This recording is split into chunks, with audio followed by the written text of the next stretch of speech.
Have you ever been in a job interview or maybe on a first date and someone asks you the dreaded question, "So, what are you good at?" And suddenly your mind goes blank. You forget your own name. You forget everything you know. You just stare at them and say, I like Netflix? Or maybe you have a hidden talent, something amazing that nobody knows about, but you don't know how to explain it in English without sounding arrogant. You want to say, I am an expert, but you only know how to say, I can do it a little bit. Today, we are going to fix that. We are going to take you from passive to active. We are going to teach you the grammar of ability. We are exploring the modal verbs can and could. We are mastering the phrase good at, and we are going to learn how to brag about your skills with style. And we are going to prove that you shouldn't judge a book by its cover, because I might look like I just walked off a red carpet, but I can probably change your car's transmission faster than you can say hello. Get ready to unlock your potential.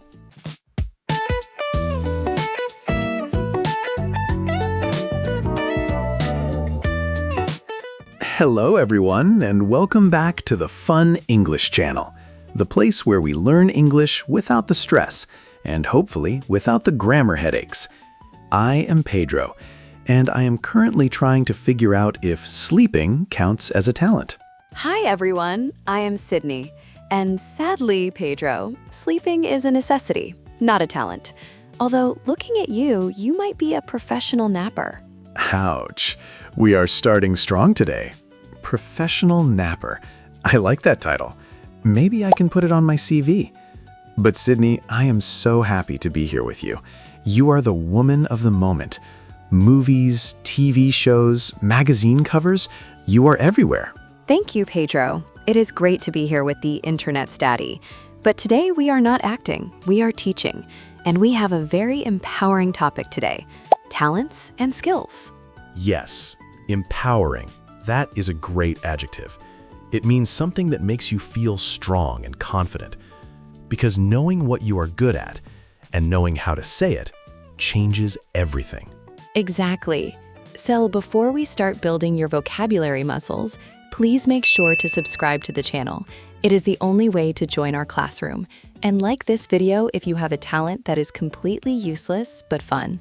My useless talent is forgetting where I put my glasses while they're on my face. If you relate to that, smash that like button. Let's get started. Okay, let's start with the absolute foundation, the verb can. C-A-N. It is a modal verb, and it is the most common way to express ability. It sounds simple, right? I can swim. I can dance.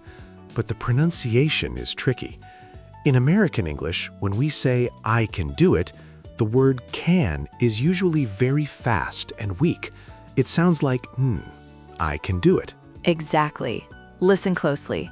I can fix a car. I didn't say I can fix a car. I said I can fix a car. It flows together. But the negative form, that is where the stress is. Yes, the negative is can't or cannot, but usually can't. And here we stress the T sound, or we stop the air abruptly. Listen to the difference. Positive, I can sing. Negative, I can't sing. Pedro, let's test this. I want to know about your skills. Can you ride a horse? I saw you in those cowboy movies. Ah, the magic of Hollywood. Okay, I can ride a horse, but I can't ride a horse well. There is a difference. In the movies, I look like a hero. In real life, the horse is usually in control and I am just holding on for dear life and praying.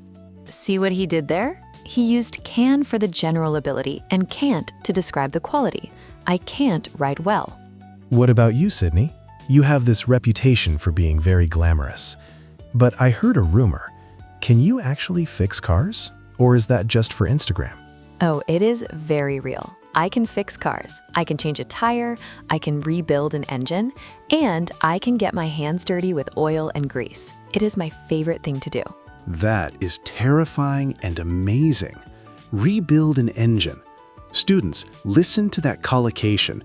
Rebuild an engine. That is not a hobby. That is a profession. I can barely change the batteries in my TV remote. You are exaggerating. Everyone has skills. But this brings us to an important grammar point. After can or can't, we always use the base form of the verb, never to. Right. We say, I can cook. We never say, I can to cook. And we never say, I can cooking. It is always subject plus can plus verb. Simple. Clean. So, Pedro, tell me something you absolutely can't do. Be honest. Okay, honesty time.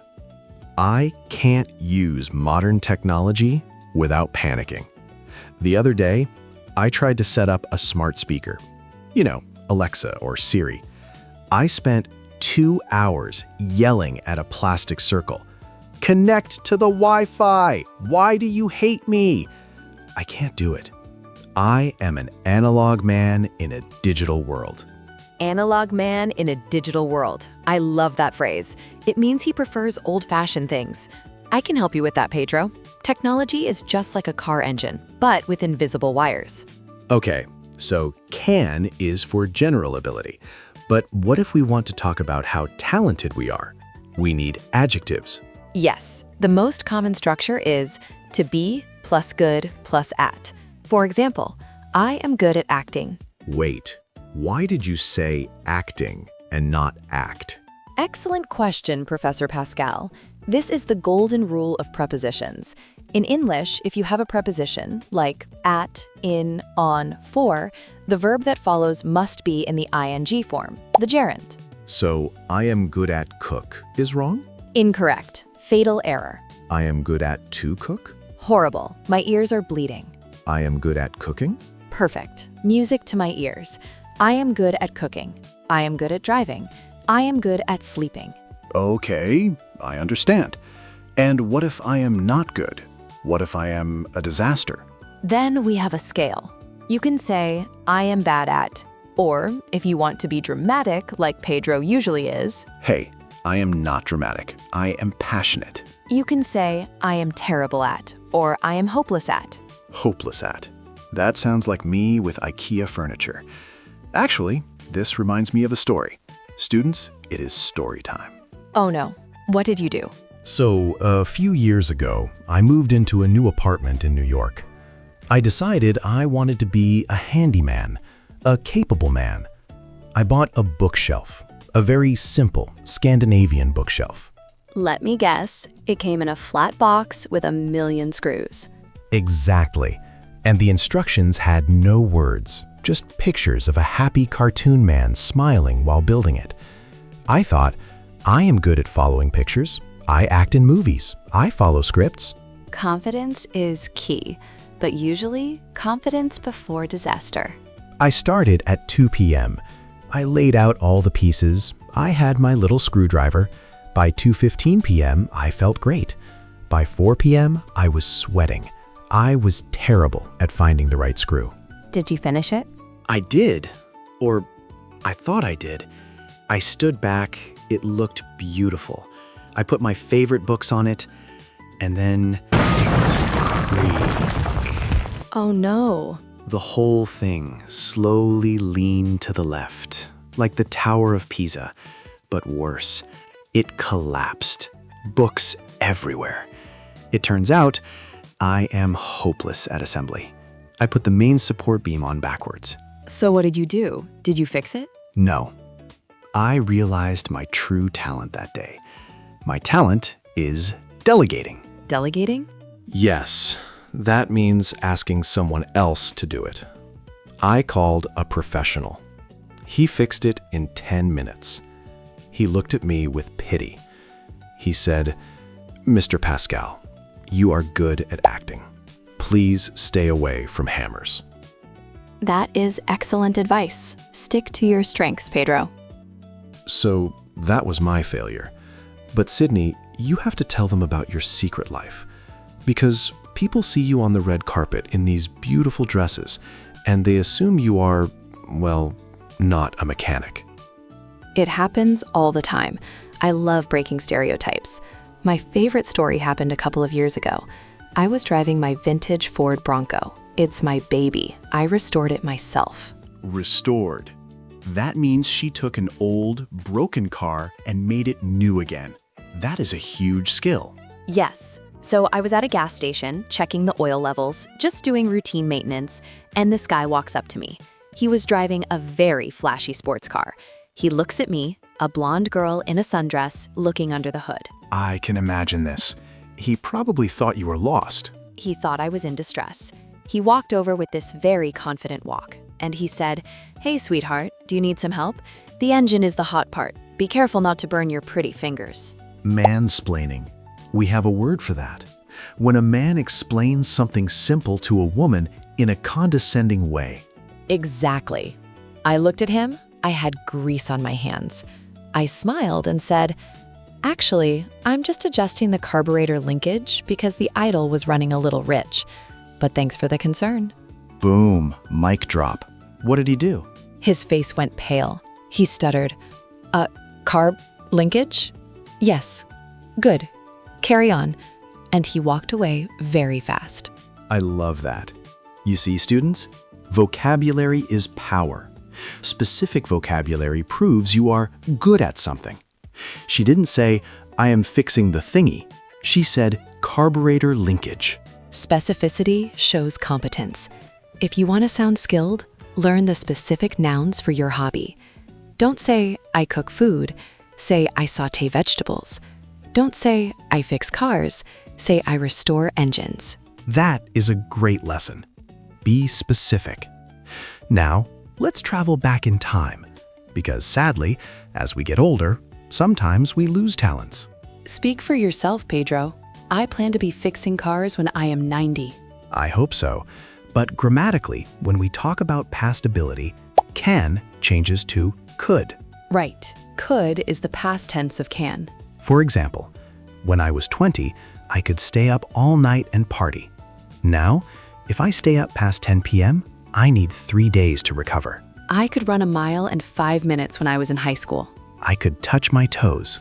Now, I can only wave at my toes from a distance. We can also use used to be able to. It is a longer phrase, but very natural. I used to be able to speak French, but I forgot it. I used to be able to eat spicy food. Now, it is a dangerous game. Okay, let's practice. I want the students to think of one thing they could do as a child, but can't do now. Maybe I could climb trees, or I could sleep anywhere. Put it in the comments. When I was young, I could... Okay, we've covered the grammar, but now we need to use it in the real world. And the most terrifying place to talk about skills is the job interview. Dun, dun, dun. Don't be dramatic. Interviews are just conversations about value. But many students make a mistake. They are too modest, or they are too vague. Exactly. So we are going to do a role play. I will be the boss, the CEO of Pascal Industries. We make, I don't know, very comfortable pillows. Sure, and I am the candidate. Let's show them the wrong way first, the way that makes you lose the job. Whoa. I excel at, highly skilled at, natural talent for. You are hired. When can you start? Please run my company. I want to take a nap. Students, write those down. Excel at is a fancy professional way to say good at, and highly skilled sounds much better than very good. And notice she didn't just list hobbies. She connected her skills to value. That is the secret. Okay, enough serious business. Let's talk about hidden talents or party tricks. These are useless skills that are just fun. I love this category because I have a very specific, very strange talent. I can sleep in any position. Standing up, sitting down, in a suit of armor on a movie set. That is actually impressive. We call that a knack for. If you have a natural ability for something small, you can say, I have a knack for sleeping. I have a knack for napping. What about you, Sydney? Besides fixing cars, do you have a weird talent? Can you juggle? Can you touch your nose with your tongue? I actually do mixed martial arts, MMA. I've been doing it since I was a teenager. I can grapple. Wait, you are telling me you can physically fight people? Yes. If you try to steal my lunch, I can take you down. Okay, note to self, never steal Sydney's lunch. Students, look at the contrast. I can sleep versus I can fight. Both are talents. To ask someone about this, you can say, "Do you have any hidden talents?" It is a great conversation starter at a party. Or you can say, what is your superpower?